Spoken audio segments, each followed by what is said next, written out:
আলমগীর হোসেন জানতে চেয়েছেন পোস্টমর্টেম করা যাবে কিনা একটু বলবেন প্লিজ।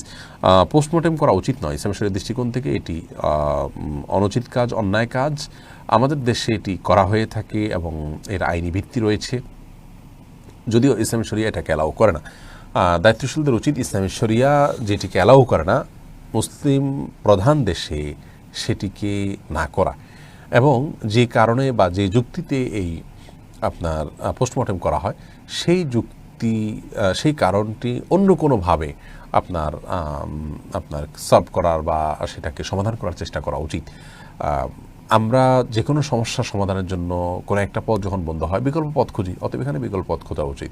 ইসলামী শরিয়ার দৃষ্টিকোণ থেকে বিভিন্ন হাদিস থেকে বোঝা যায় কোনো মানুষের মৃত্যুর পর তার লাশটা যদি খাটিয়াতে করে খুব জোরে নেওয়া হয়, উঠানামা করা হয়, তাতেও তার কষ্ট হয় এবং প্রচণ্ড কষ্ট হয়। যে কষ্টটা সে শুধু ফিল করে, অন্য কেউ ফিল করে না। যদিও তার মধ্যে রূহ থাকে না, কিন্তু এক ধরনের বিশেষ রূহ আল্লাহ রাব্বুল আলামিন তার মাঝে রাখেন বা একটা বিশেষ অনুভূতি রাখেন। বিভিন্ন হাদিস থেকে সেটি বোঝা যায়। সেই জায়গা থেকে আপনার পোস্টমর্টেম করা তো আরও ডেঞ্জারাস বিষয়, তার জন্য কষ্টের কারণ, বিধায় এটি অ্যাভয়েড করা উচিত এবং না করা উচিত।